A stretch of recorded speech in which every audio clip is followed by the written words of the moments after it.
Hello, everyone. My name is Vartan Marashlyan. I'm Executive Director and co-founder of Repat Armenia Foundation.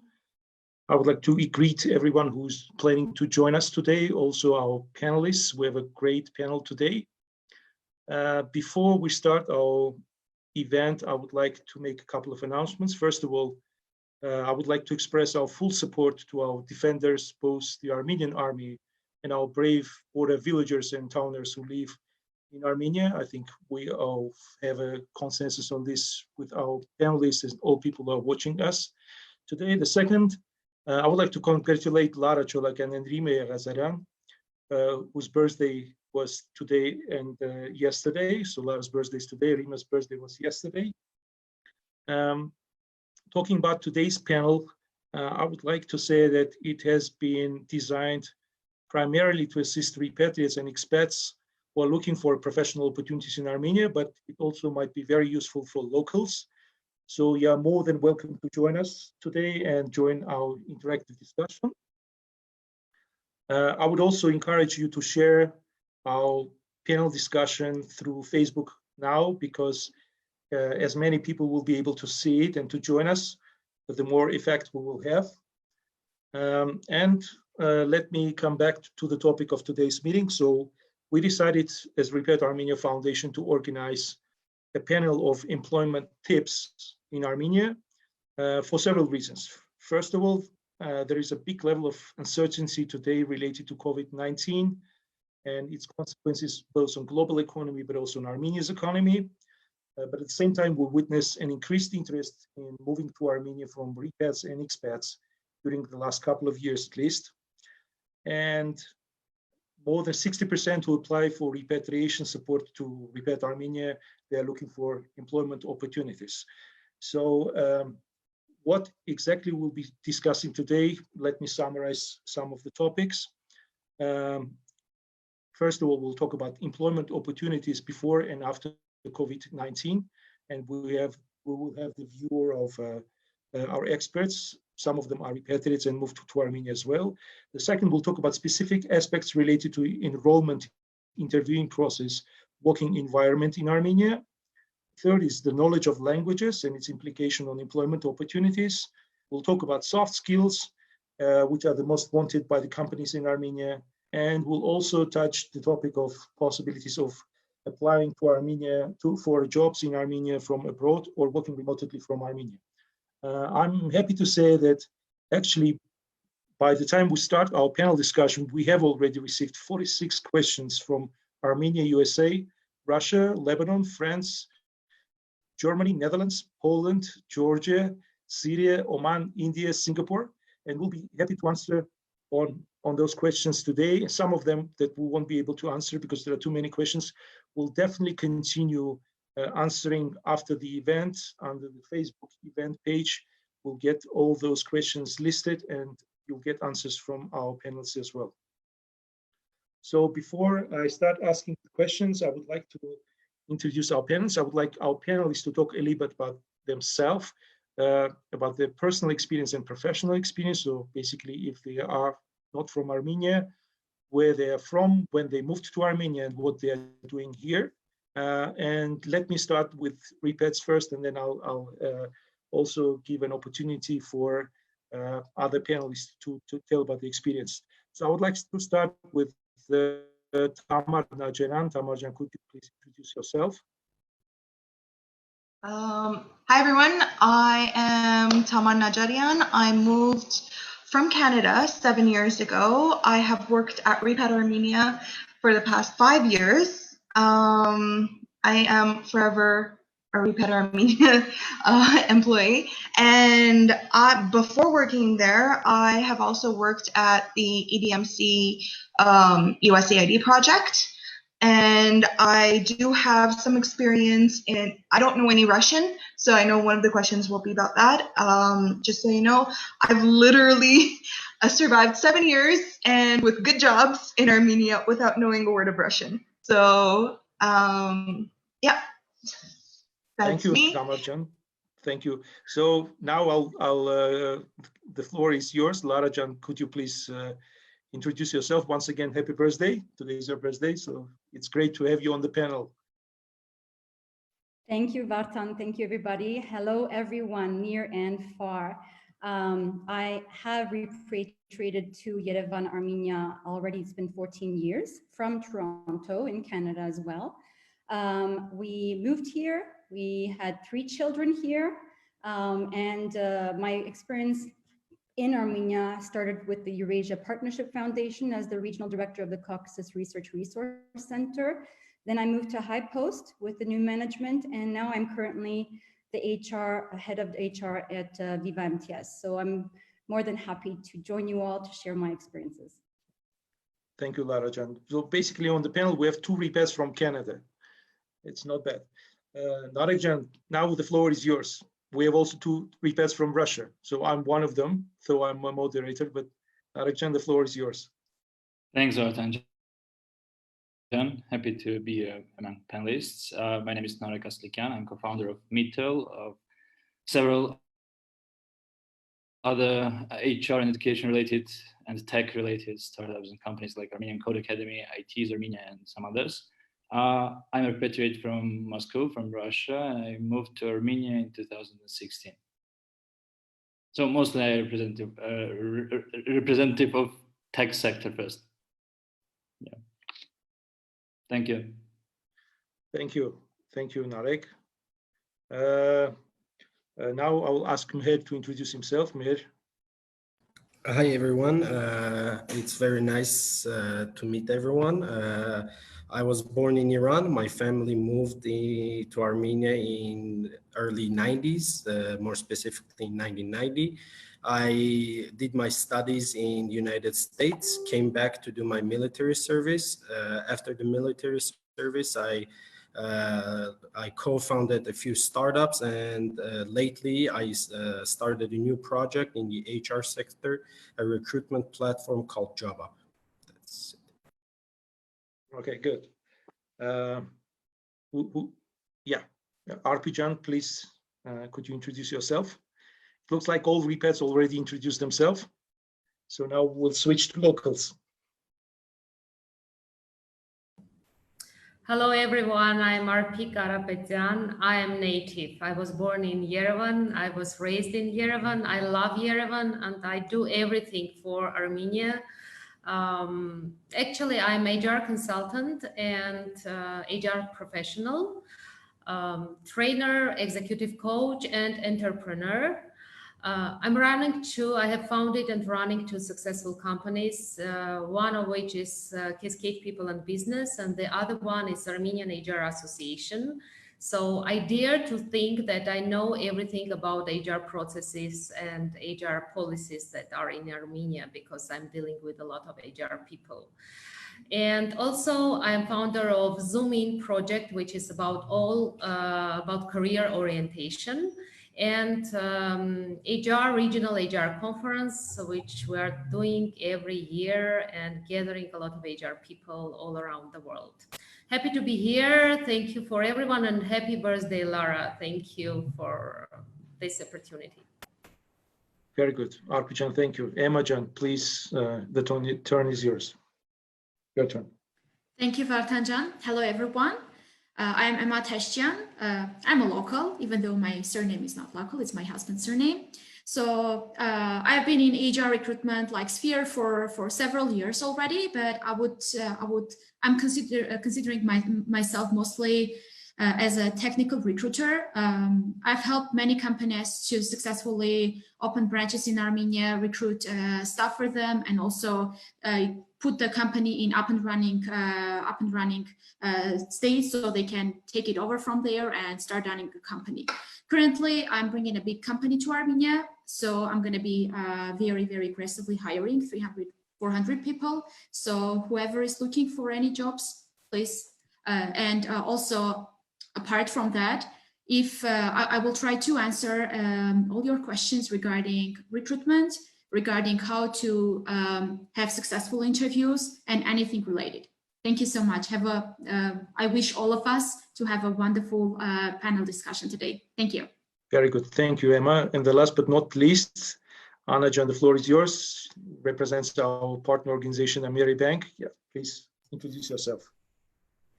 Thank you, Vartan. First of all, let me thank you for this opportunity, because I do believe that this panel will be very useful for people who are aiming to move back to Armenia. And this is also another great opportunity, both for people who plan to move and for us as an employer to get new, different people in our company. My name is Anna Vardanyants. I'm working in Ameriabank and leading human resources management department. And it's almost 18 years that I work in HR. So I really enjoyed that. And I believe that people are the most important part of the organization, and diversity of minds is another interesting opportunity which this initiative helped us to discover. So I wish us very fruitful, interesting panel, and our participants wish many new opportunities. Thank you. Very good. I think with a very quick and very energetic, in a good sense, introduction of our speakers. So we managed to do it in several minutes time, but it was very informative as well. Once again, I would like to greet all of you, and we'll start with the first question, which is, by the way, pretty challenging. So I would like to ask this to everyone. So employment in the times of pandemic, what are the current trends in the employment market in Armenia? So who would like to start with answering this question? Yeah, if it is okay, I can a little bit talk about our experience, because no matter on this hard period, we still continue different projects, and this COVID period gave us new opportunities and enable us to learn new skills. So we recently have different recruitments for different kind of vacancies. We engage both young professionals and different people from different spheres related with the banking, information technologies, and so on. And another interesting opportunity which we progress now, it is internships. So we also have an online internship program with different universities, and we target to connect our external partner as well to manage also distance internship for the people out of Armenia as well. Very good. Someone would like to add to what Anna has said already? Yeah, Tamar, please. The voice.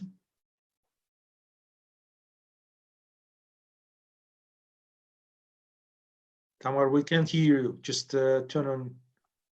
Yeah. Sorry. Now, sure. So I was researching on different websites, and as everybody knows, there are multiple websites where you can look for jobs in Armenia. And some between my job as integration manager and then community manager at Repat Armenia, and constantly keeping up with the job market, the top employment trends that have continued and only grown during this pandemic are digital based, mostly in marketing, SMM, sales, and English teachers. In Armenia, there a lot of IT companies especially are hiring English teachers, and you will see obviously that developers are in the first place. I mean, Staff AM has 179 software development positions at the moment, out of 593 jobs currently posted. So you will see that between, I checked Staff AM, Jobs AM, HR AM, all the different ones, and the most are software development, sales, product and project management, and marketing and advertising. So if you're in those, then those are kind of, despite everything, booming in Armenia. Emma, you would like to add something? Yeah, right? Yeah, please. Yeah. So even though the Tamar. pandemic affected to a lot of companies, there have been a lot of layoffs, both like locally and internationally. I would say that the IT sector hasn't been under that much of layoffs, because like from my personal experience, there have been a lot of companies that moved to Armenia. Those are usually e-commerce companies, like selling something, and also like healthcare-based companies, like healthcare tech, let's say, right? So the tendency, in my opinion and in my experience, was that these companies are still hiring and aggressively hiring. And also, I share Tamar's point on having multiple opportunities in digital marketing for digital marketing professionals. And these very companies are hiring for these professionals as well. So yeah, that was my experience. Thank you. So shall I move to the second question? I think it's time to, yeah, Lara, yeah, please. Yeah, I think, okay. I think my colleagues mentioned many interesting things, and I'd like to just add on very briefly. It's important to know the reality of what Armenia is going through, just like everybody else, post-pandemic. And I think it's important that we also be very realistic of the situation and the opportunities that exist and that don't exist in Armenia. Most organizations and companies are actually going or undergoing or will be undergoing some kind of transformation. You know, obviously these kinds of transformations, we have to be ready for them. And that means even applicants should be very conducive to understanding what's happening in Armenia's market before even applying, so that they understand that it's not just a specific task they should be applying for, but a variety of universal tasks. So because the customer trends and the behaviors of the market have been changing, the transitions that are taking place is that now people want universally capable, applicants. So it's not just, okay, I should have a UI or a customer behavior or a UX sysadmin. I should also have somebody that can universally do a lot of things like analytics. Analytics is very important now. So I really encourage people who have any kind of skills or that want to go into this to think about it, whether you're in marketing, whether you're in your IT, whether you're in different areas, because these transformations in these companies are going to require universal skills, not just one specific task. So this is very important for applicants to either be encouraged to train themselves and to have those variety skills like cloud, big data, analytics. So I really encourage that for our repats to look into. Very good. I think very valid point. Arpi, please, your turn here. I see a lot of hands. Yeah, first of all, sorry, I was not unmuted, so I was like interfering with that speech. I'm sorry. I just wanted to give some general overview what's going on in the market, because like it's elsewhere, the companies are divided into three parts. The companies that are in freezing mode, so they don't do anything and you don't see any recruitment or optimization processes that are going there. The second part is like companies that are in flying mode. These are the companies that are doing optimization, and we're dealing a lot with these companies that are reducing the staff, reducing the budget, cutting all the financial resources, etc., etc. So here they don't do recruitment, of course, and they more think about how to survive and how to cut the costs. And the third part, which is the most enthusiastic one for us, is the ones that are taking this Corona thing as a good challenge to develop and to come up with new products and to, to break the doors and really make a breakthrough all these processes. So these companies, they are recruiting, they are hiring, they are developing, they are working on upskilling and reskilling, and they are doing everything to come up with new services and products. So if you are looking for a job, please search and find these companies that are really, and you can see, if you see the like job announcements, you can really understand that these companies are in fighting mode, and just apply to them, but because the others are not interesting for you now. Thank you. Very good. Mher, your turn. Just wanted to add that for the last 6 months, we have been monitoring the online recruitment platforms in Armenia on a day-to-day basis.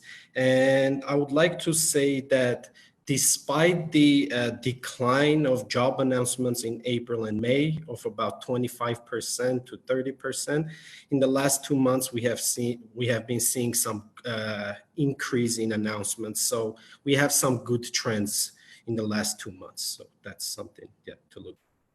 That's good. Good to know. Emma-Can, yeah, but short because it's the second time. Yeah, please. Sorry. So just to add up, Lara, thank you for mentioning about the transformation. And I just want to add that the transformation is not only within the companies, but within the employees like themselves as well. Like if you want to be flexible, to be compatible, please like make sure you are ready to work remotely, because pandemic is ongoing and many companies are turning to remote mode, and you need to be self-disciplined, you need to be detail-oriented and a lot of like things together so as you can survive in this mode, because like the market is, there are a lot of people fighting to get that job that maybe you are not doing well. So yeah, you need to just be ready to be working remotely. Thank you. Thank you. I think we had very interesting answers on the first question. So let's switch to the second and we'll go more in details.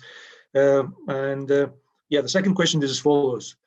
What would be your tips for people who haven't moved to Armenia yet and would like to apply for jobs from abroad? We've heard this mostly from people from Iran, Lebanon, and Russia. Some say that we would like to secure our job before we move to Armenia. Some people complain about the interviewing process. So like local companies don't take seriously anyone who applies from abroad. So basically the whole set of things related to this aspect of employment. So first of all, I would like to raise this. I mean, to ask Narek, Arpi, and Mher about. I would like them to answer first, if possible. So who would like to start? I can start. Narek? Yeah, sure. Yeah, it's very interesting part of the relocation process, of course, but to make it very smooth, I would like to recommend to try to keep your job now and continue to do it in remote mode. So I've tried to do that. I didn't think that it is possible, but when I moved to Armenia, I kept my job in Russia during first years. Being a business development manager, I didn't even imagine, couldn't imagine that I can do my job remotely. Because I'm a business development manager, I should, meet my clients at least. But everything is possible and you can try to do the same thing remotely, and COVID proved that. So if you can keep your job for the first years, like during your adaptation period, it will be awesome. The second thing I would like to recommend is try to build some connections, some bridges with your professional communities in Armenia. Like if you're a designer, if you're a software developer, if you're a teacher, it doesn't matter.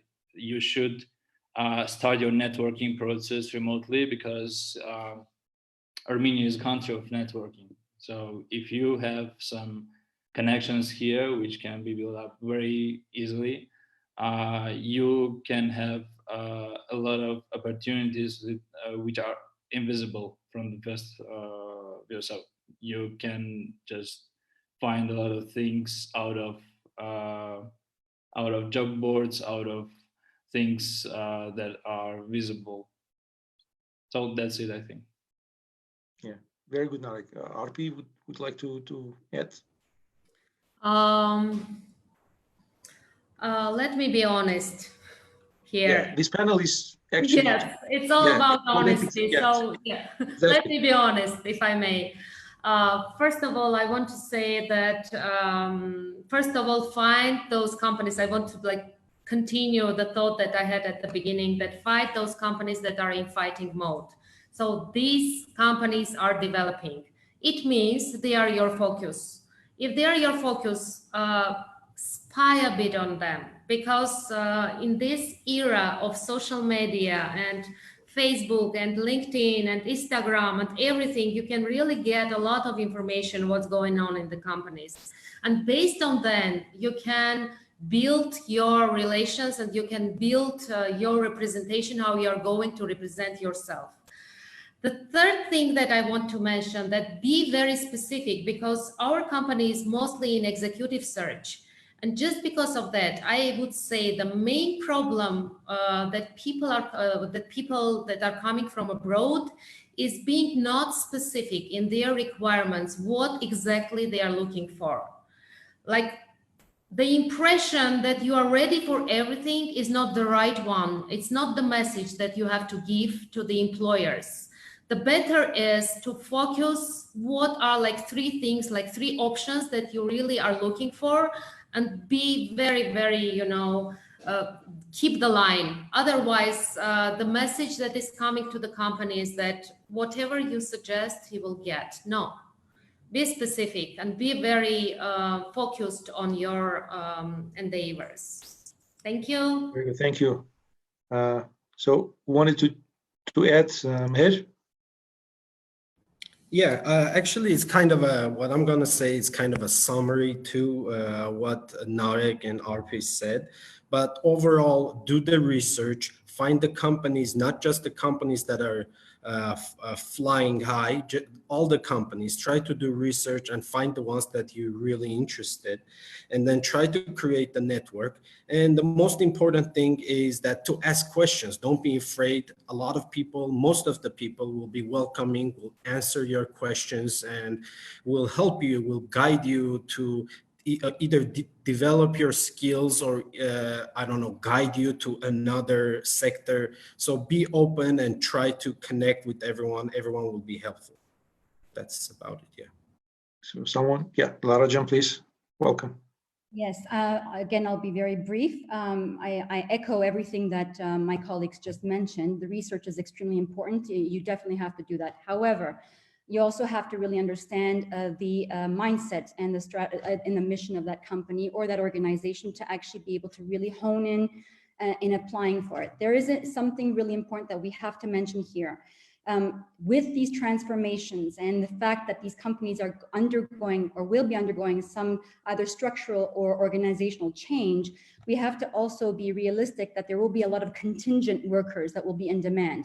What I mean by contingent is that, you know, the fact that people are working remotely will expand. And that also means you could be sitting on a beach somewhere in Fiji and still work for an organization in Armenia, I'm assuming, right? So you have to think of that. But these organizations will definitely have to follow the Republic of Armenia's foreigners law. And that means is that their priority goes to workers or citizens or residents of Armenia. The job that is announced, you know, will be given priority to a local resident or a citizen. And that means if the person coming from abroad comes and just applies, it will be much more problematic, because if they don't have those two Gatsukian card, or they don't have a permit or a resident or a citizenship, then the challenge is much more difficult, because the employer will then have to prove that locally there was no candidate suitable. And that's the only time where we can actually take the foreigners. So we have to be very, very careful as to how to maneuver that as well. Very, very good point. Yeah, Anajan, please. Yeah, I completely agree with Lara. She mentioned very important point that it is important, and now companies, due to the digital transformation, due to a lot of opportunities to work distantly, are more open to engage people from abroad. And this change is already happened in the mindset during this period. But from the other side, these formal restrictions that are appear in local market, giving us a lot of headache. And we also had such cases that hiring people at different levels, you can meet that story. And maybe going back to Arpi and community, maybe we can also apply to the governments to make some changes in the legislation to work on that, because we have different employees at different level of the companies, no matter executive, no matter on the position of related to any IT, digital or analytical job. people who are joining and want to come back to Armenia, and these technical issues are making a problem for people to come back and join this. So maybe we should also work on that to improve it and give more opportunities to our repatriates. Sure, thank you, Tamar. Yeah, let's summarize here by Tamar's message and then go to the next questions. We still have a lot of questions. Yeah, please. It's just something that wasn't touched on till now, and I know that it's been part of a couple of questions that have been given to us, and it's something that a lot of potential repats ask Repat Armenia all the time. And I want to point out that a lot of times companies do not want to hire remotely while you're still thinking about moving and you don't have a set plan, you don't have a date, they don't know that you're actually going to be here. And a lot of times a company requires that you arrive within the month, which is not feasible for a lot of repats. And that is something that I want a lot of people to take into consideration. Companies are, I mean, your employers are people too, and they have to consider their cost benefits. If they're going to be waiting for you to come, that's actually out of their pockets. So a lot of times it's easier for you to take a couple of months, come to Armenia, meet as many people as possible, apply to your jobs there, get your interviews done, and then decide on what you're going to be doing, perhaps, if you're ready to move immediately. But for the most part, it's really hard for companies to trust that you will be here on time, hiring you from abroad. All right, thank you. Before we move to the next question, I would just like to mention a couple of things. First of all,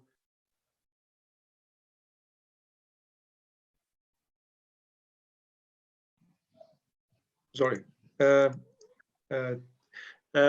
So basically, I wanted to say that Repat Armenia might be a good platform for you for applying for the jobs in Armenia, because we know and work with many employers. That's number one. And we are more than happy to provide you with a soft landing. So basically, the employer, in any case, the decision should be made between employee and employee, but we can provide a certain type of a support to that process.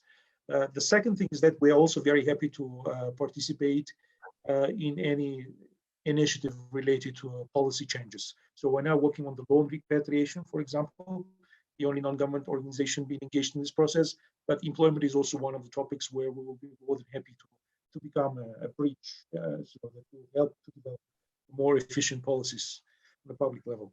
So the next question is going to interviews, tips and hacks for Armenia's market, specifically taking into consideration repats and expats experience, because many of you have interacted with them. So what type of tips are you ready to provide, especially if you can pay? Specifically, people ask because most of the vacancies are placed without indication of salaries. So many of people who apply, they don't know when they are asked about salary expectations, what to answer in order not to provide to develop a too high kind of a figure, but also not to sell them a cheap or like say something which will be not, won't help them in their employment process. So who would like to answer this question? Tips. Anna, yeah, please. My colleagues also already mentioned a lot of things which are important during this stage, such as knowing the purpose and understanding the company where you are coming from. And Arpi also stated that you should not be ready for everything. And it is very important that you clearly understand why you want to come back, what is your purpose of joining that company, and what are the main priorities of you to move. So this purpose should be clear. From professional point of reference, as Lara already mentioned, nowadays the priority of companies are changing, and many companies moving more aggressively to digital environment and living digital transformation now. So all relevant professions and skills I highly demand it.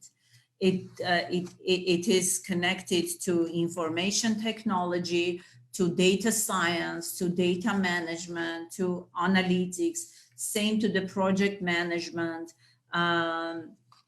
Those skills are demanding and required in the market. From the other side, opportunity to learn is very important, and people can also change their stream, adapt to changing environments. So this opportunity of flexibility is also important to be considered, because now flexibility become very important. How flexible person, how easy they adapting to the new environment and new changes. These are more important skills we face now. Yeah, thank you.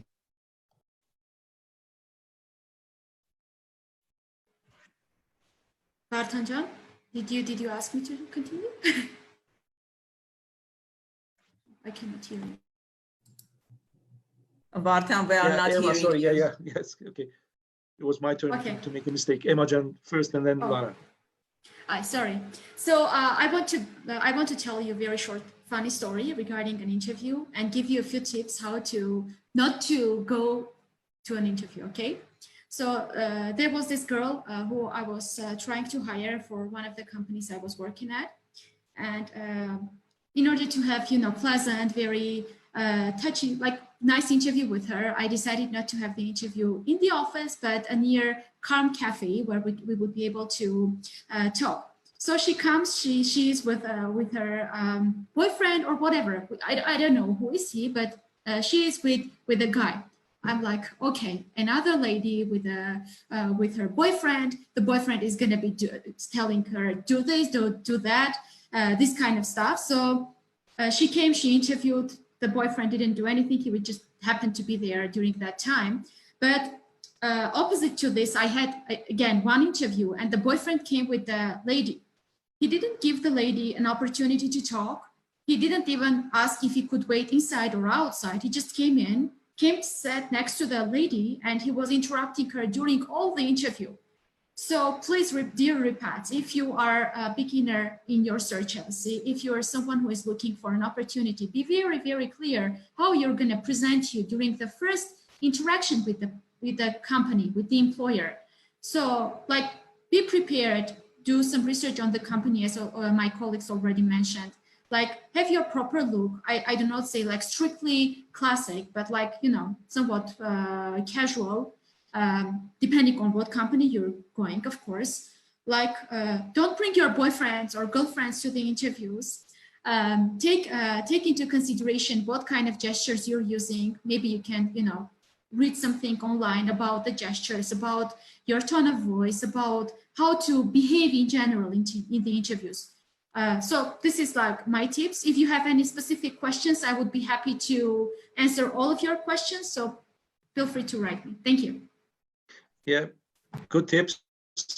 Before I give to Lara, I would like to mention one specific thing which I've raised about salary expectations and negotiation of the salary. I think we shouldn't avoid discussing this topic because it's really very, very important, and many people ask Repat Armenia about this when they come to our office to visit. Lara, please.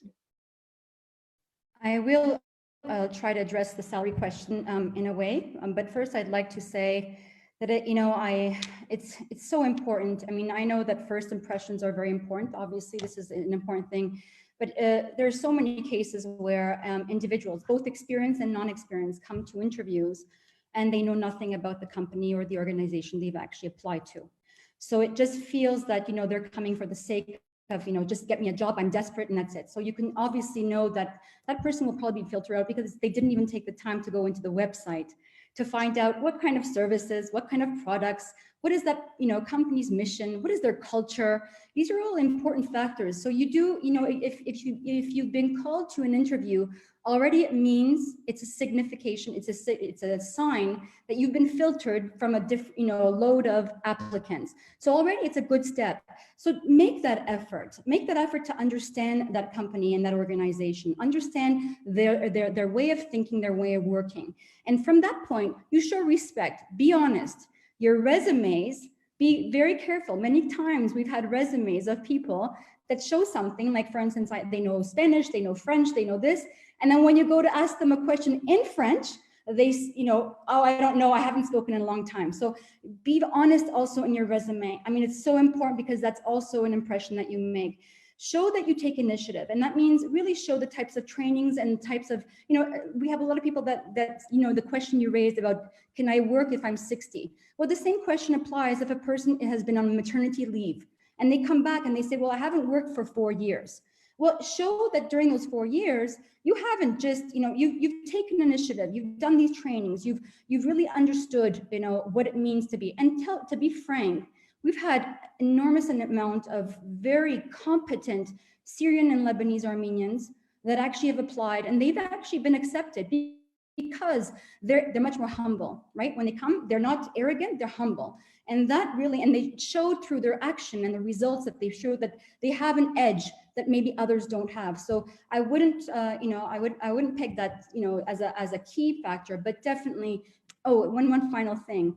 Don't think that because you have a contact somewhere in some kind of government or some kind of a company that it's a sure win that you will be accepted. Quality is important. It's not just the contacts and it's not just the network. That's something that people are trying to still use, and we are very ethical in the way we work. We respect the work that we do. We expect the same respect from the applicants as well. Thank you. Very good point. But the salary point haven't been. Right. Thank you for reminding me. So, a lot of people that actually come, they always, this question is, what's the salary expectation? And that's also another problem, friends, because it's some people come with very high expectations when they have very little experience. So they'll shoot a very high number, and it shows that they haven't really assessed the market. Now, companies are not going to post on their job descriptions or their announcements what the fee is. In some countries they do. They're very open and transparent about that. In this kind of market, I still haven't seen that trend, and hopefully that will change. But the idea here is do a little bit of search. Obviously there are for let's say a system a system engineer or a UI UX or a marketing data analyst. Every different company has a very different salary. The public sector will have a very different salary compared to, let's say, Pixart, or compared to, let's say, another IT private sector company. So it's important that the applicant do a little bit of search, ask around some friends if they have, or if they haven't, and assess. And before they come, they can give a range. I wouldn't shoot the highest number, but I would give a range. And it's always okay to say I'm also not to underestimate myself as an applicant, but try to say that I'm okay to try, and what worth or what value you give me, I'm willing to try. And then you'll see how that works out. So that's just an example. I'm sure other people have different experiences. Are there any platforms that help people to understand about the salary ranges in general? Are there any resources? Because sometimes it's even difficult to search for salary ranges. So people just want to get an impression of how much would be like the range. Definitely it's difficult to say about specific company, but the range. Is it possible to get this type of information somewhere? Is that question to me or to the rest? Hello? Is it me? Is it my internet, or is it Vartan? I think it's Vartan. Yeah. I maybe the colleagues could. I have a couple of things, but please go ahead. I don't want to hog the space. First of all, I think we can refer to Staff AM because they have done salary researches and they have posted it. But like official, we don't have official numbers that we can manipulate with and get as a main information source to know. Better really to spy, unfortunately. And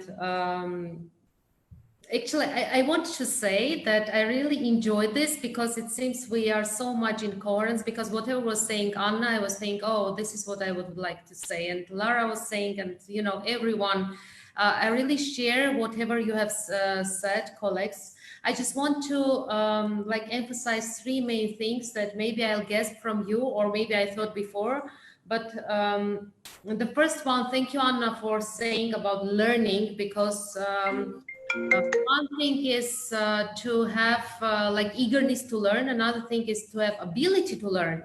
So this ability to learn is something that you have to really sell to the employers.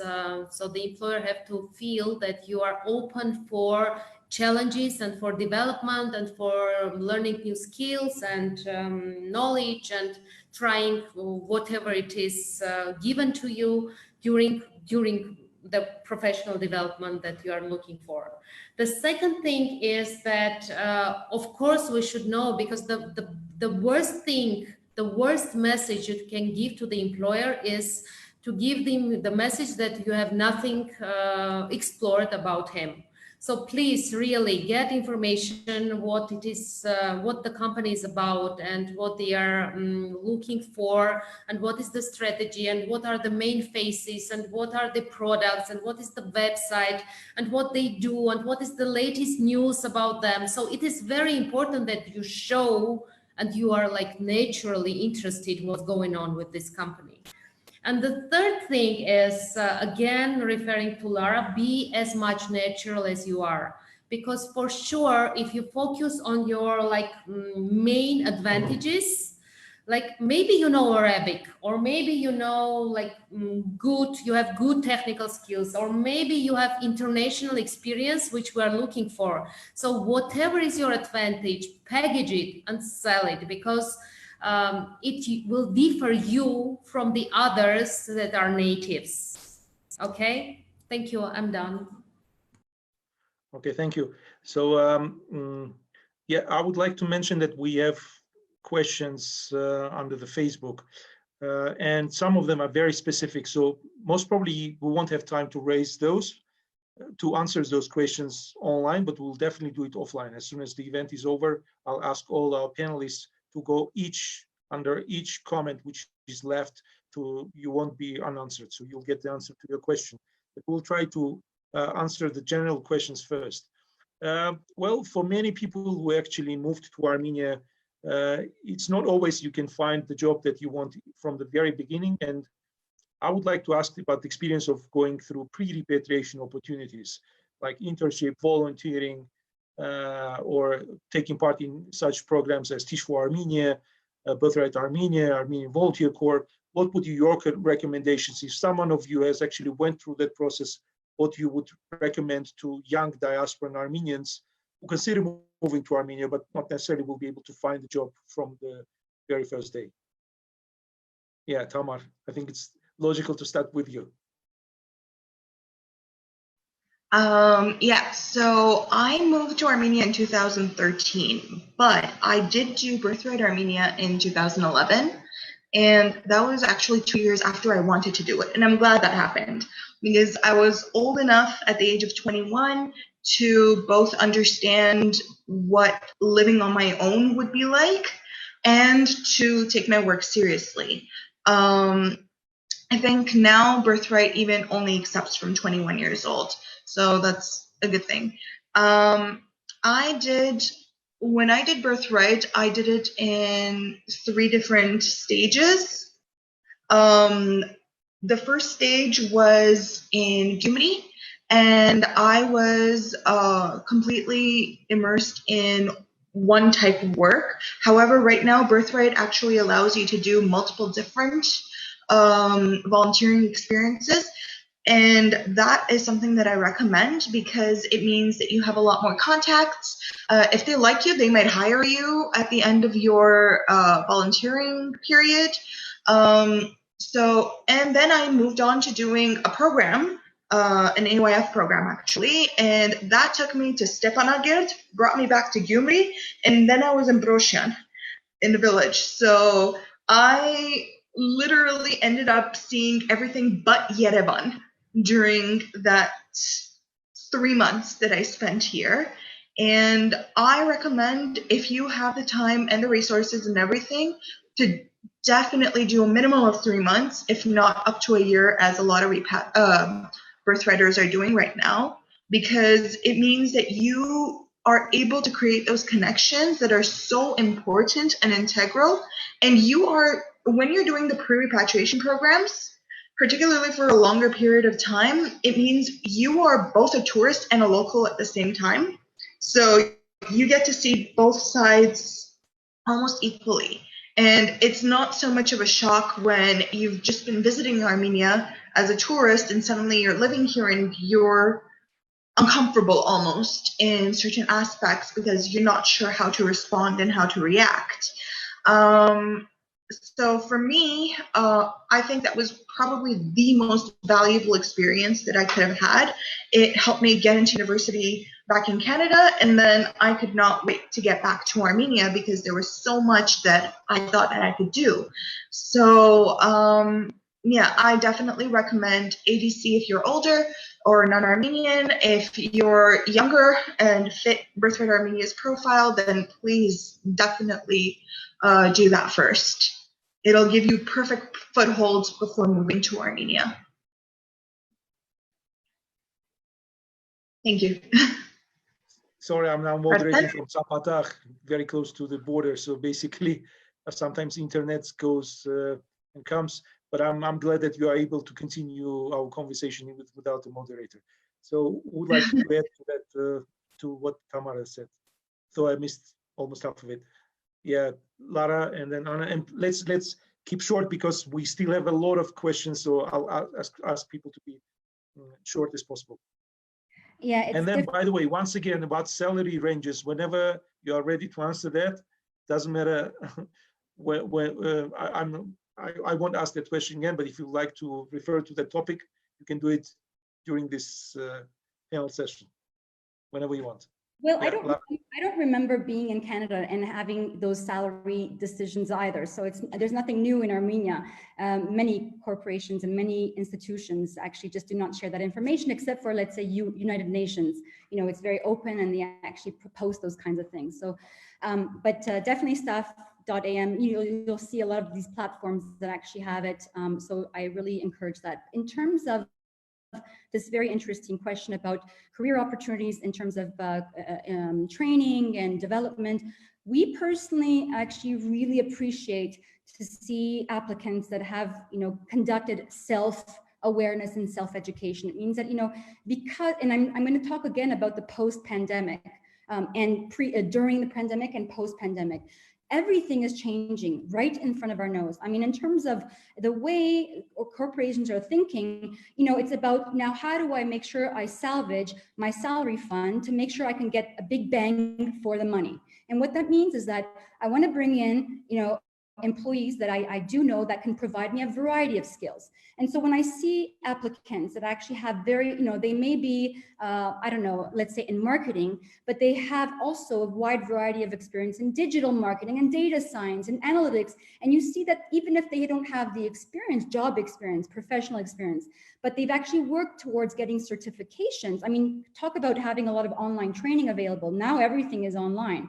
So those are actually those will be big benefits for the applicant to show that they've taken a lot of time for volunteering and internships. A lot of the corporations and the institutions in Armenia do that. They have that. I think Anna mentioned it, working with universities to actually have those internships. All of them now have this. So the tools are there, but definitely show that you're not just honed in one area. If you talk about IT, it should be a variety of things, like even quality assurance. You have engineers, but you also have people that actually all have done more, like compliance and quality, quality assurance. So these additional skills will definitely be a benefit. Take advantage of this time during the pandemic to get more certification, to get volunteer work if you can remotely. It's hard to do volunteer work and internships remotely at this moment, but this is what I encourage for applicants that are thinking. It doesn't matter if you have a lot of years of experience or none at all. Mher, you wanted to add something, or have I missed something, or? Oh. Yes, I do have. So the first thing I want to talk about is the salaries. Actually, salaries.am has a range of salaries where every user goes there and writes their own salary. It could be confusing, but overall, if you average those out, will probably give you the view of what you should look at. The second thing I want to say is when we talked about remote jobs, I wanted to say that at JobUp, we have a separate board for remote jobs. So this is something that you could look at as repatriates. It would be easier for you to find a job and work for a company in the States, but it will be a remote job and you will be in Armenia. And the third thing I wanted to say is that Lara was talking about the developing skills. After the call, if any of the repatriates or anyone interested, as a matter of fact, would like to know what are the most often frequent skills that the companies are looking for. Like I said, we have been doing a day-to-day monitoring of the market. I can share you an Excel or a database with you where you can try to find the skills that are closer to your profession and try to develop those. That's probably it. As I was frozen for a minute or so, have I missed someone who wanted also to answer that question? Not regarding the salaries, yeah, but I can tell about different opportunities for young people, and we had very, very good experience with Birthright Armenia. Thank you to Tamar for reminding that, because this is a great opportunity both for young people and for employer. And we have many people coming to Armenia, discovering Armenia and getting very engaged and discovering this sense of local market and understanding that a lot of things are now different in Armenia. Employer also is changing nowadays in Armenia. It's not like old-fashioned Soviet Union employers are acting in a local market, and people can apply for those, can get similar opportunity, can have like short-term, distant work, all kind of different works. They can bring their girlfriends from abroad here to show Armenia and discover the Armenia. Nowadays, the challenges are different because during this post-pandemic situation, it become hard, but one day I believe that again, we will have that great opportunity of merging this experience, because I also believe that we should help people from abroad to discover Armenia in different way, and market is completely different now, and employers are more flexible now, considering all kind of possibilities to get the people on board from other countries and merge this experience and help people to adopt here. Regarding salaries, it depends on a lot of different factors, and it will be hard to announce anything from any perspective. But you should try and you should present your expectations. Now it is negotiable. You always can negotiate, and depending on value you can create for the business, it can become very reasonable, or employer will negotiate with you also those conditions. No one lose during negotiation. It's not like, so it's very open question, and you need to be very easy to talk about that simply. Yeah, thank you. Vartan? Well, I'll just jump in. I just want to add something about salaries also, Yeah, because again, sure. It's a very hot topic. I think it's important to know that I'm sure many of us participate in salary surveys.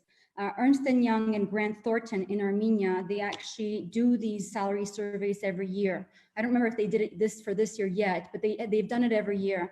And I think, if I'm not mistaken, I think Ernst & Young makes those reports public. Again, they're very general because, like I say, they go into positions, but the position could be from the U.S. Embassy to the bank to government sector. So there's a wide variety of salaries available for that particular position. But I mean, I can also encourage people to go into Ernst & Young's and Grant Thornton's Armenia site and see if those reports would be helpful.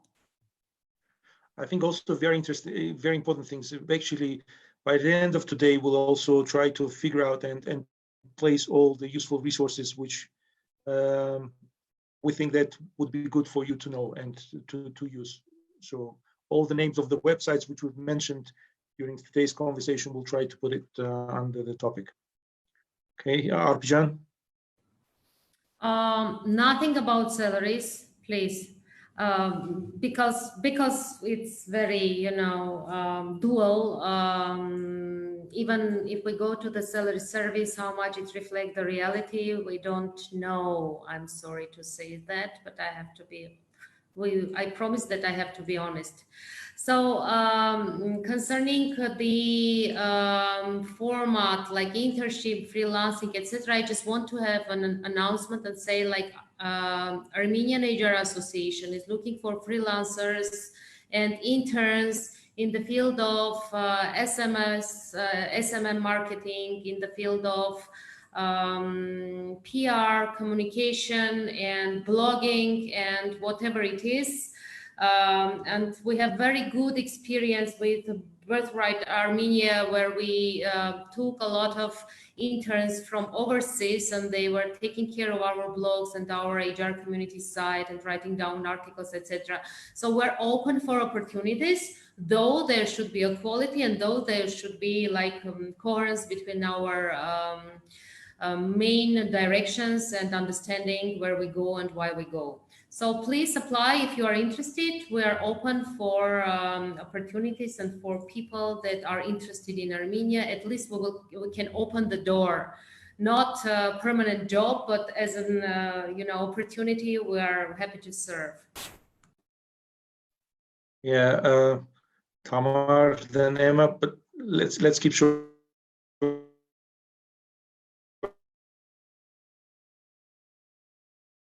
Because we still have a lot of questions, and it's almost we talk another 30 minutes, I think, and then yeah. So Tamar and Emma. I want to, because the question comes up a lot, and one of the questions asked is, what's the best answer for when you're asked about the salary that you want? My husband has a law firm, and he lately hired 2 new people. It's something that I have often talked to him about, because he will not publish the salary anywhere. He will mention it's competitive, but competitive can mean anything. However, when I asked him about this, he says there are people who are underqualified but very confident in their skills and have enough soft skills that they are able to earn the money for me and for him and for themselves, while there are people who are they're qualified or overqualified. However, they are missing a lot of soft skills that normally would be necessary. And even from the very beginning, he understands that it doesn't really matter how much of a salary they want, they won't be good for the job. So what he says is, there is more or less a range in an employer's mind, but if somebody shows up and they are perfect for the job, then he will consider paying much more in order to keep that person. Or if somebody who is perfect for the job and underestimates their qualifications and asks for a lower salary, then they will be happier when he offers bonuses that are much higher than what they expected. So for him, it's actually a win-win situation when he does hire someone, because he doesn't put in a specific amount. So that's something that you might want to keep in mind. Emma, and then we'll go to the next question. And yeah. Yeah, thank you. So regarding the opportunities to start somewhere in Armenia, because like I have worked with Birthright Armenia, and we had many volunteers who came and joined the company as business development, interns, like content writers. I would say that from the country you are from and the language you know, use it and play to the strengths when you're first in Armenia. You can start as a content writer because like many companies make products for like global market, right? Play that, like use your skills that are compatible there. If you know better language, if you're a language barrier, tell them about that, and maybe you can start as a content writer. Maybe you'll start if you're just starting a design or something like that. Just like tell the employer, even though you are not in Armenia, and start from somewhere. Do 2-3 hours something as a hobby. Learn the market, learn the culture, learn the culture at workplace, because it is completely different. Learn how people are communicating. They are making like the corporate environment, and then you might be a little bit better ready to move to Armenia and to start something here. But most usually people start either from the customer service jobs in Armenia, either business development or marketing related things. Thank you. Very good. So actually it connects with the next question, which relates to the language skills and the knowledge of languages. I've seen many advertisements where the Russian is mentioned as one of the parameters. Yeah, so people kind of are shy to apply because they think that if they don't know Russian at all, they are not eligible to apply. That's number one. The second is Eastern Armenian language skills, or people from Russia, for example, Armenians either on a conversational level, no written skills, limited reading and written skills. So what would you say, what type of tips would you provide to people who have this type of concerns before they start applying for jobs in Armenia? Western Armenian, Eastern Armenian, knowledge of Russian, yeah. Lajan, yeah. Yeah, well, I had that experience coming here. So I'll talk about my personal experience, and I'll give an example of how we actually manage with the languages in our institution, and everybody's very different for this answer. I actually did not know Eastern Armenian. I came with no knowledge of Eastern Armenian, and I wasn't a good speaker or writer. So even my Western Armenian was very limited.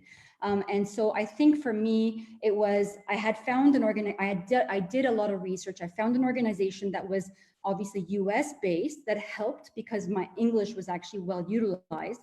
And I actually took a lot of time personal to acquaint myself with the local Armenian. When I say local, I mean Eastern. But you also have to remember at that time, in a sentence, the Eastern Armenian had a mix of a lot of Russian words. So for me, I had to also learn Russian because it was all part of it. So you have to understand that that's just part of the journey that you're going to go through. There's nothing wrong with that.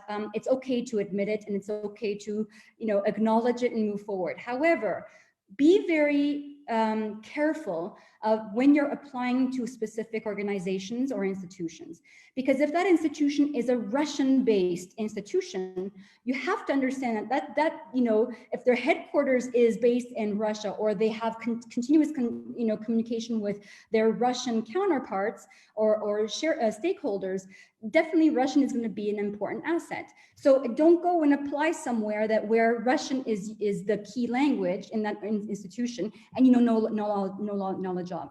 However, most of the institutions here actually require that you have base Armenian and English. So definitely be careful where you're applying, understand the culture of that institution you're applying to, and based on that, understand that you will have the need or not. I personally don't know Russian, and our headquarters is based in Moscow. My position, I have colleagues that help me. So it really depends on the core values in the company's status. So hope that helps. Okay, who would like to contribute? And also, by the way, are there opportunities for people who don't speak Armenian at all? Do you have experience in employing people who don't speak Armenian at all, speak only Russian or English or a couple of languages as a combination? Yeah, Amnajan, yes, please. You and Narek, did you want to answer as well? Yeah. So Narek and then Anna and then Mher. Oh, thank you. I want to share just a small life hack. If you want to check the company, just visit the website. and check the main language of their website. If it's Russian or Armenian, it mostly means that you have to speak or just understand Russian or Armenian. If it's English, most probably you will be okay with English only. That was short. That was up to the point and short. So Anna, yeah. Yeah, I would like to share our experience and encourage people with this story. We had two families which moved from abroad, one from Germany, another one from US, and taking into consideration that we hire wife and a husband from different families, and their couples had a good background and experience. We also found a relevant job and for them in another group of companies, not at the bank, but at Ameria Group. And we had people who had any knowledge of Armenian at all, and same with the Russian. What we usually do, we arrange classes for those people and help them to get in to a language matter, but it is for sure depend. You can find a job which does not require even Armenian, a knowledge of Armenian in this market as well. But you need to be very careful, very attentive, and you need to go deeper into details. It's not just a Google search. If you really aim to find a right job for yourself, you can find it, and you can find even without a requirement of Armenian at all. While if you get a job which requires Armenian and you move and you need to improve your language, it can take a time, and you need to improve your skill beforehand. You can get online classes of Eastern Armenian.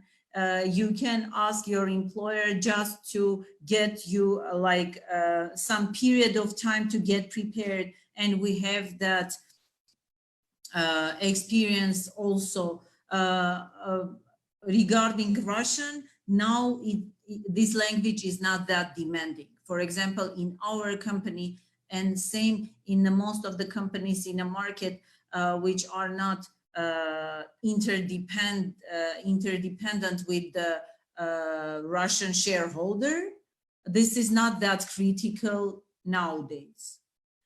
It can be a plus, but it's not a critical requirement.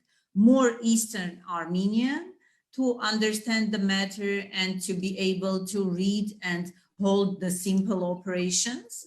And English for sure is one of the main languages. So you should not be scared of Russian at all. Yeah, thank you. Good. Anyone to add? Yeah. Arpi? I just want to say more languages you know, higher salary you have. So if you can learn Russian, why not? Let's do it. But if I track my experience over the last 25 years, the last 5 years, less and less Russian is required than it was before. So English is coming and more prevailing within the job requirements, much more than it was before. So I would say that knowledge of Russian language is not that critical as it was before. So this is, I don't know whether it is good news or bad news, but this is the news that I want to share. Okay, very good. Let me go with the next question, and then because I would like also that we touch upon the working environment, because in any case, if someone moves from another country, so definitely there are a lot of changes in terms of, not only in terms of the job, but also in terms of the way they live, the environment, people, etc. So what would be the typical things, mistakes which people from outside make, but also some of the challenges and specific things related to the local working culture and environment in local companies that you think that they should really pay special attention to? So what would be your tips related to getting used to Armenian working environment with all its good and bad sides. Both pros and cons. I don't want that we talk only, I don't want that we only concentrate on positive things, because there are a lot of challenges as well. Yeah. So who would like to start? Maybe people who arrived, who moved to Armenia first. Would you like me to go? Yeah. Or Tamar, or Mher? Lara, just start. Yeah, no, I think for me, it's a mix of answers, so I'll try to be specific to two. You know, I think the internet, the globalization aspect has really changed the market of organizations in Armenia. Previously, it was a very different way of working. You had very specific structures, you know, who's the boss, we know who it is. It was very linear, very vertical, and now it's becoming slowly much more vertical and much more agile. You know, when you say agile, it's because a lot of the team working efforts are working a lot, cross-cultural, cross-functional, and this is very important for as a benefit for the applicants from outside to know that it's no longer, you know, a certain way. So that's an advantage for the repats. However, there have been also experiences of repats coming, and I'm saying this because I have been one. Now, you know, it's the truth, that people actually come thinking, because I come from the US and because I come from France or because I come from a different country, I automatically know more than the local Armenians here. So there's a sense of, I know more, you know, I can give more. That's not a bad thing if you actually softly and graciously expose it. But if you come across as being, you know, so there would be that kind of a culture shock. The other culture shock is that you know, it's a matter of really taking the time to understanding of that particular company's core values, that particular company's corporate culture. And that's why I'm going to repeat myself. It's so important before you apply to really, you know, research. Websites are available for every institution now. Go and see what's happening. There are blogs, you know, whether you want to work at AUA or you want to work at Ameria, there are very different, you know, there's ways of getting access to that information. Understand that and acquaint yourself, and really try to find people that you can talk to. You know, it's not everything's just a phone call or a Zoom call away. So it's important. Definitely be humble, definitely be open-minded. You know, this country has its pluses and minuses like everywhere else. You just have to be prepared, modestly, of course. Very good. Mher, please. Yeah, based on my experience, not my experience, but the experience from my friends and everyone who came to Armenia, the most important mistake, the most essential mistake they have done is not merging with their local community and not interacting with the people who live here. This is very important because this is how you will understand the culture. This is how you will know what is important. You will know the market. So just because you have you lived in a different country and you have different cultures, it doesn't mean you don't have anything in common. So be free, like Lara said, be open-minded and talk to them. Even if you have your differences, be friends, and that's basically how you create the network and how you become successful. And I am 100% confident that all the repats in this panel, most of the success they have is due to their network they have created over the years by merging with the local community. Very good. So one more comment and let's switch. Anna, yes, please. Yeah, I would like to state one purpose which can help people coming here, that when you live outside of Armenia and you live in different communities, you have this understanding of diversity of mind, diversity of culture, and this sense of living within many people. In Armenia, where 99% of population is Armenians only, we are by default are different, and diversity is not a regular part of our life. So I believe that skills of people from abroad who are already adapted once in their life for in living in different environment and different culture are a big applause of adopting back. From another side, as an employer, as a responsibility of proper adaptation of people, for sure, it's not a one-way thing, and you should also address in very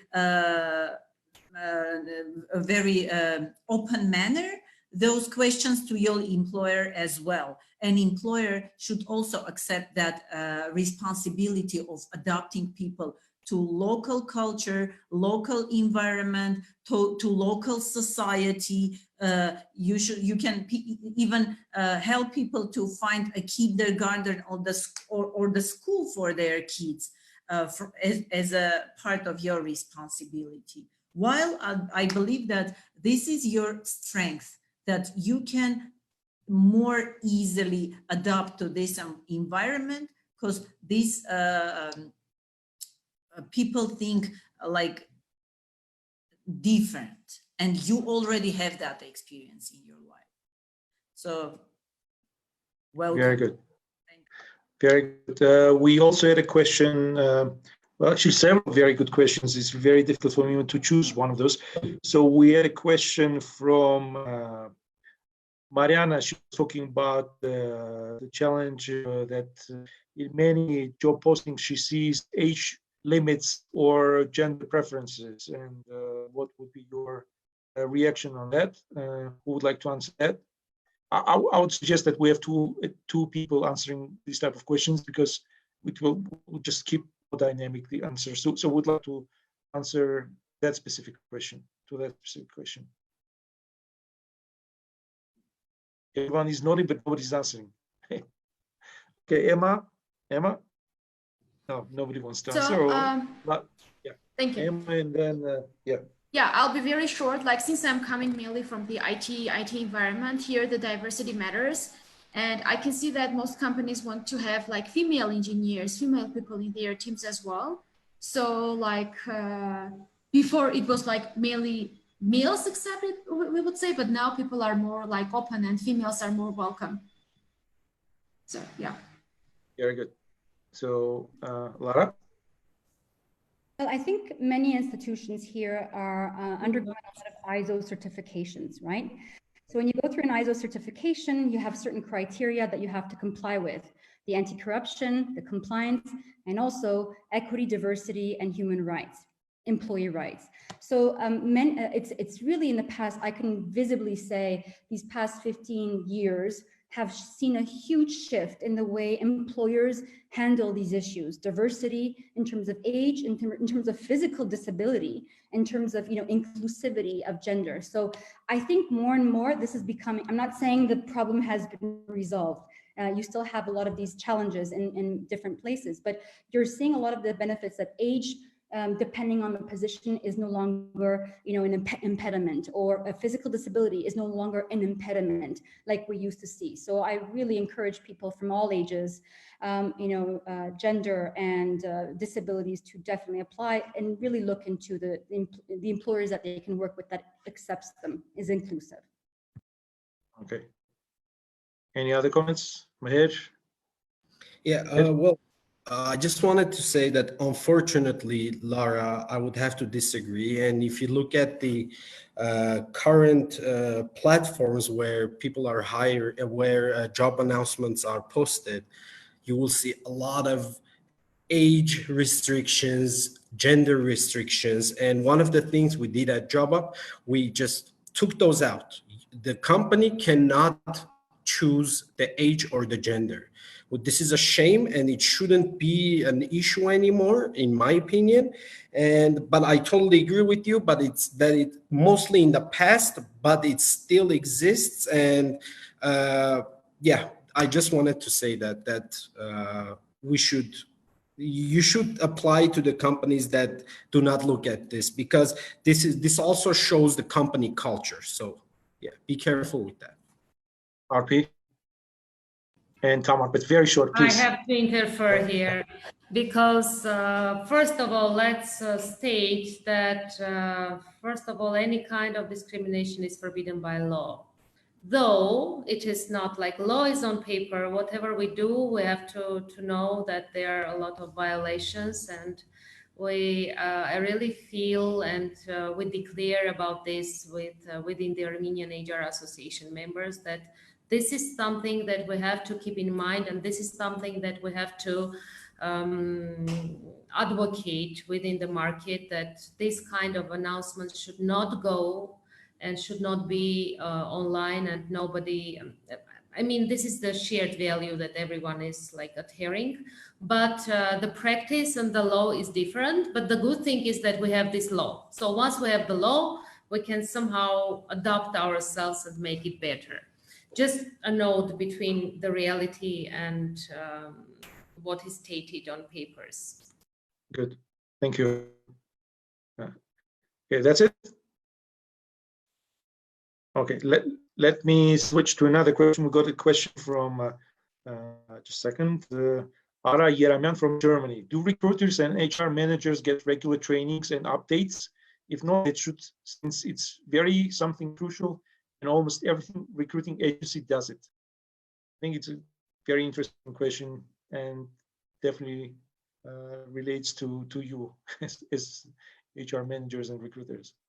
So what would be your answer? Would like to start? I can start. Yeah, okay. Is it about upgrade of HR managers? The regular trainings and upgrade of HR managers. I can talk about hours about this topic. We started in 2008 as an Armenian HR organization, a human resources organization, and there were only 5 people in the market.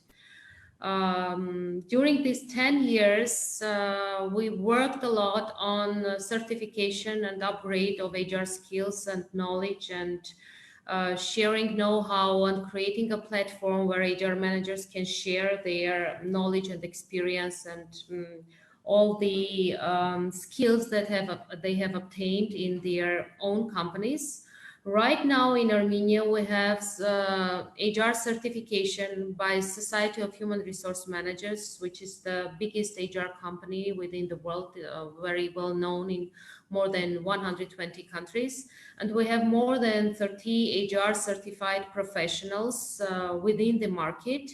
And also we have a good variety of different HR courses that the market is given by different HR companies and consultancy companies, very good quality and very high standards. And I would say that HR profession as it is, it's becoming more and more popular, and it's becoming more and more valued. And a lot of HRs during these years, and Anna is here and Lara is here, they became a business partner, not just HR manager that is not doing like decision making within the company. So we grew, and the good thing is that our HR community is really working on their skills and upgrades. So yes, we are contemporary, and yes, we are not we're much better than in a lot of countries.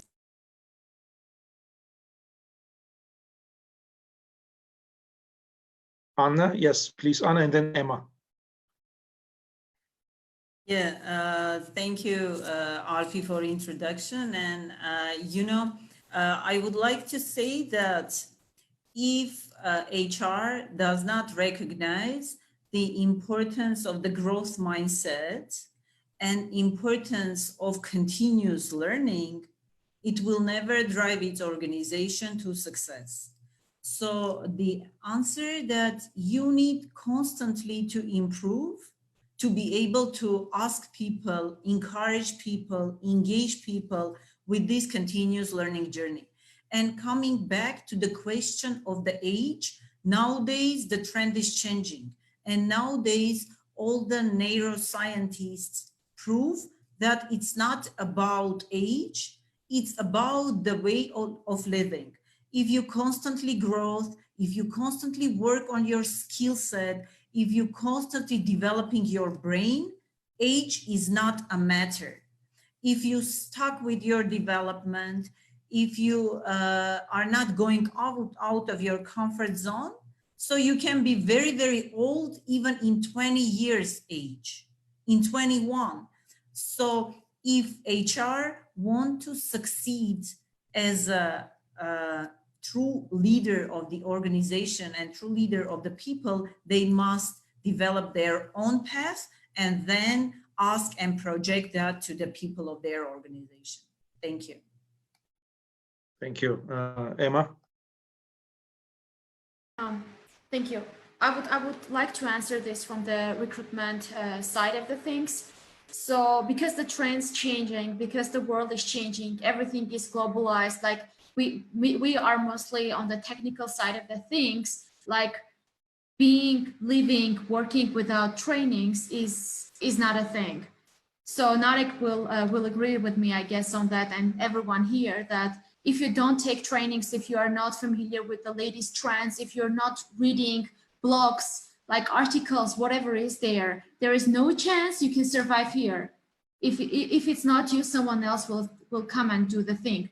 And also, please take the fact into consideration that even though Armenia is a small country, we are working internationally.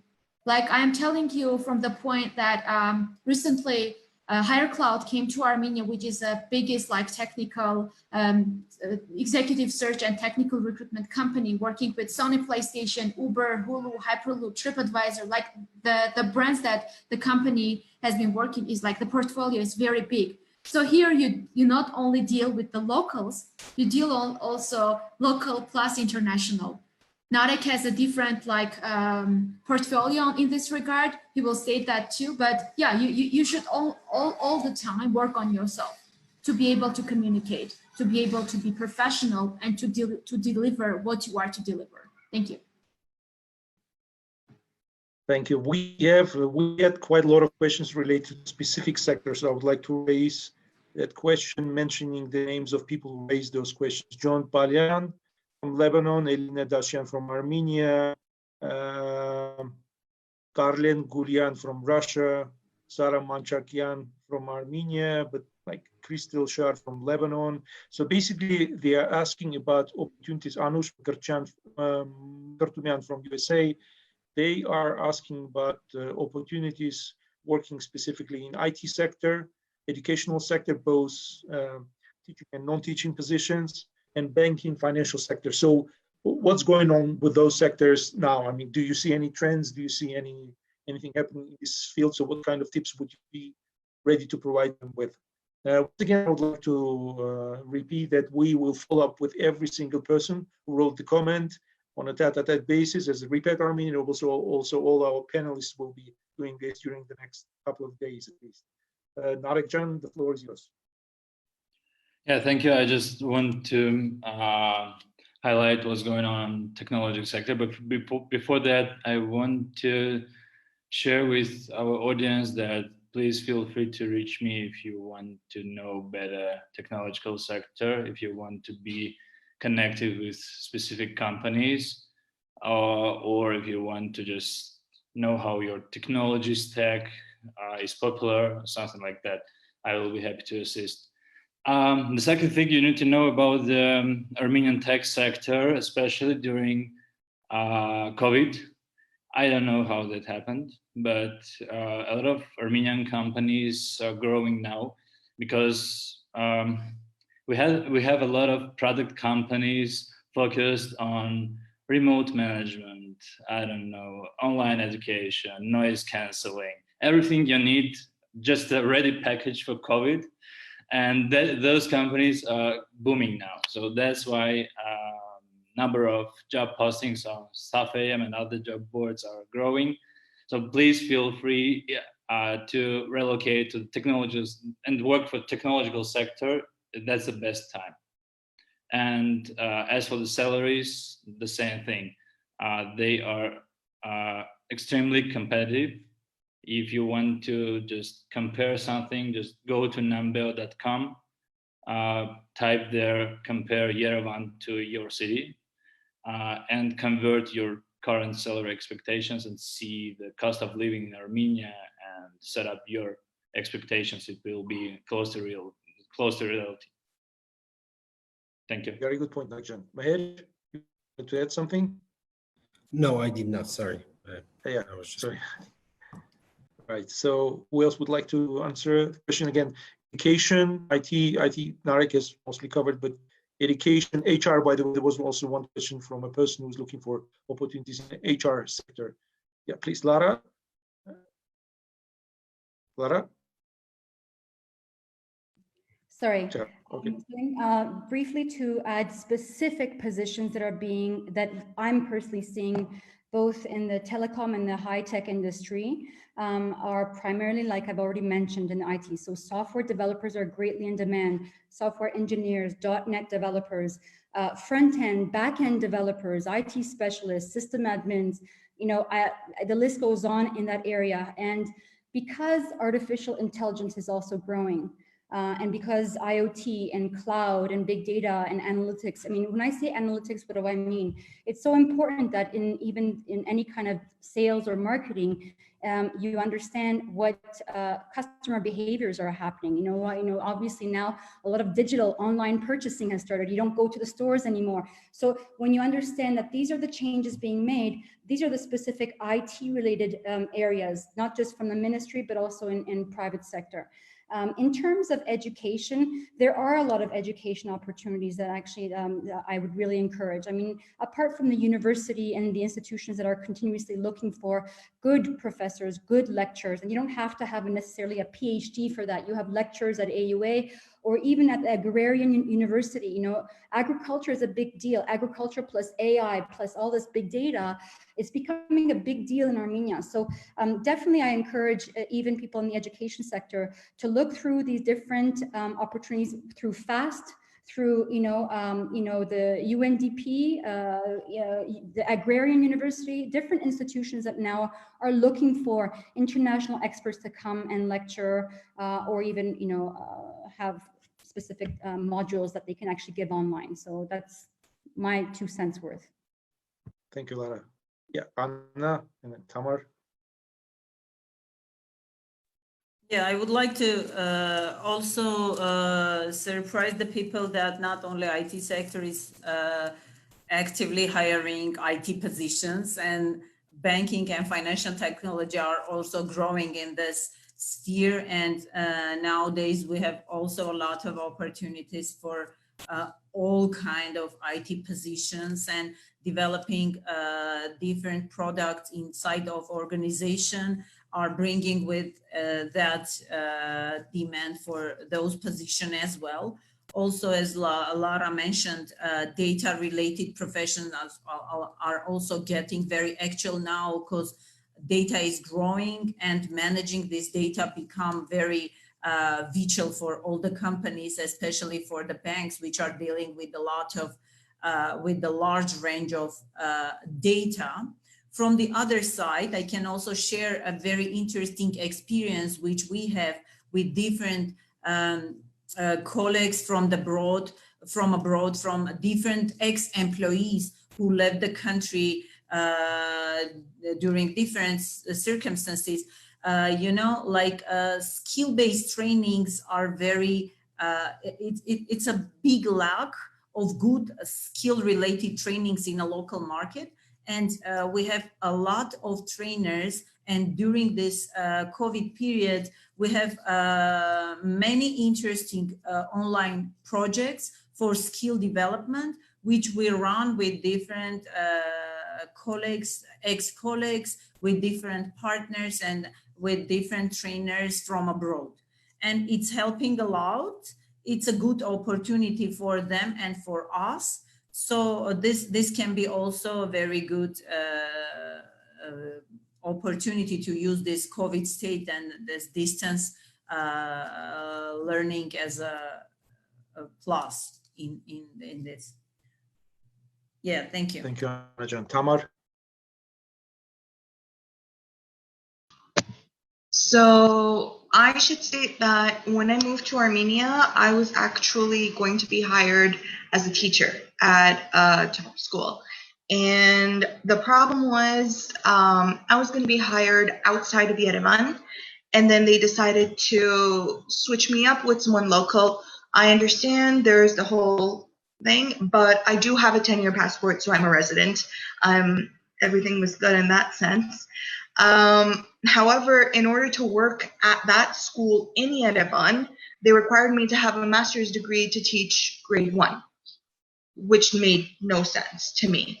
I have a teacher's degree where I am qualified to teach up to grade 6, all subjects from Canada. So when you're applying to the education sector, choose your school, see if you can find people who work there, check what the qualifications are of those people, and then go forward. We do have a list at Repat Armenia of all the private schools. So I do recommend, I mean, there's vast difference between public schools and private schools in terms of how much you're paid. The pay at public schools I know has increased, however, it's still extremely low. The pay at private schools ranges from low to high, to very high. So it highly depends on which school you're teaching at.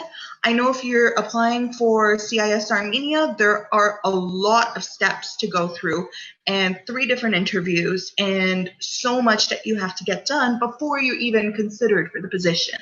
But the salary is much higher than you would get anywhere else, as is the tuition there. So I recommend looking at tuition fees, looking at the school standing, and trying to find others who work there in order to better understand the culture of the institution. Great, thank you. Someone else to join, to add?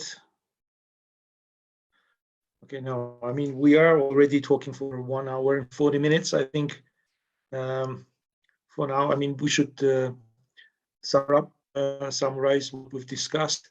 So I would like to ask everyone to come up with some final remarks before I officially close this session.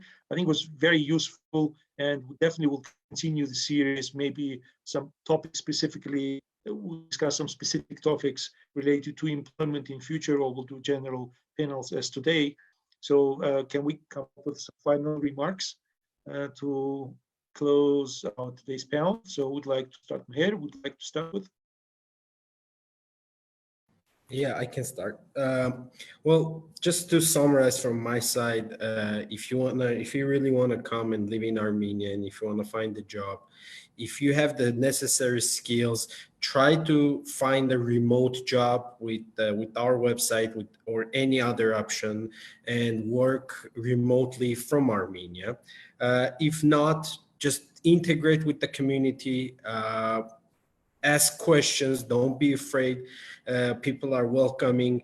And if you have any questions, just contact anyone in this panel or me. Like I said, if you want to know what are the skills or anything based on our research, just contact me and I will provide you the details. That's it. Thank you, Mirjan and Narek. So, yeah, I just want to share a general recommendation, just to be brave. Please be brave and come to Armenia and infect us with the best practices you have in your countries, and that will be the best thing you can do instead of adaptation. So a lot of things that you won't like in Armenia, it's completely okay. Just infect people around you with best practices, with the things you think should be that done. That's it. Thank you, Narek. Thank you, Anna. Anna? Yeah, I believe that I agree with Narek. You should be brave. You need to ask a question. You need to find your own company, because there are many companies in the market, but you need to find your match. And if you find your match, be brave, ask the question, be open, and always believe in yourself. So we are ready to support you in, and you already have such a large of community of engaged and committed people who can support you. So find your community and ask the question, and all of us and each of us are ready to help and support you. So, welcome, thank you. Thank you, Anna-Can. Tamar? So I just want to touch on one more thing before we end this, and it's on soft skills. A lot of things that we talked about were the hard skills, but in Armenia, or anywhere else in the world really, one of the things that you really have to show is, are you dependable? Are you on time? Can you work with a team? Even if you don't know the language, are you willing to learn? Are you just able to throw yourself in there and become part of the team? Because at the end of the day, the reason you don't get hired oftentimes is because you're not a good fit to the existing team in the company. So as much as you're trying to find the company that matches you, the company's trying to find the employee that matches them. And you really have to work on yourself. And it's been touched upon a couple of times with Lara and Anna and all of us. Please don't blame the country and always try to make yourself better, because at the end of the day, you will find something. It might not be perfect, it might not be quickly, but you will be there. Don't worry. We've all done it. We've done a lot. So good luck, and anything that you need, please contact Repat Armenia. We are more than happy to help you. Thank you, Tamarjan. Emma. Thank you. So I would say whatever you decide, wherever you are and you want to come to Armenia, do some research. That's very important. Don't be afraid to connect with HR professionals, to recruiters, to company owners. Ask questions. If you're having an interview, don't be scared to ask questions, because the interview is not a one-side thing. It's for both sides. Both sides are making the decisions to either continue working together, either stop it right from there. So be open, try to play to your strengths. That's very important. And never forget what value you can bring to the companies. Always try to mention that, and always be confident in yourself. That's the most important thing. Thank you. Thank you, Emma-Can. Arpi? Arpi-Can? Arpi, your final remarks?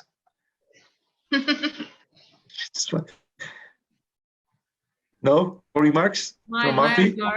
My remarks. Yeah. I want to say that 90% of any success is motivation, guys. So let's admit that. So if you want to work in Armenia, if you want to work for Armenia, if you want to work for prosperity of something, if you are engaged in some profession or in some activity that really motivates you, and you see yourself that doing in Armenia with Armenians, nothing is impossible. So the skills, the knowledge, the Russian, the technical skills, the reskilling of whatever you have, the new profession, the new direction, the new endeavors, the new challenges, everything is possible if you have motivation. So decide what you want in your life, and if it is within Armenia and with Armenians, come and you will find your place. I'm 100% sure in that. And you have very good friends, by the way, on this screen that you can always approach and ask for different advices. And just from now, just have in mind that you have friends that you can approach and ask your questions. Okay? Looking forward. Thank you. Lara? Thank you. 15, 16 years ago, the number of diaspora Armenians in Armenia was very minimal. And I have to say that thanks to the influx of repatriated Armenians from Moscow, from Toronto, from Los Angeles, really changed the complete environment of the business industry and of the market of Armenia. And it's thanks to this merging of outside Armenians coming in and with the locals that actually helped to increase and make changes. You know, we mentioned constitution, but reality is that there have been actions taking place at very slow paces, but it has helped. That merging of different cultures, albeit with the same national background or ethnic background, but the two merging of these cultures has actually helped flourish and give opportunity to this country, for which I'm very blessed. I agree with Arpi. It's important that you come with realistic expectations. Not motivation is very important, but also be very realistic. You know, you're not just coming here to see Mount Ararat, obviously. That's how I came. But you realize that there is a lot that this country can give, and it's thanks to the opportunities that even diaspora Armenians bring with their knowledge, with their experience, that comes and combines it. So have realistic expectations.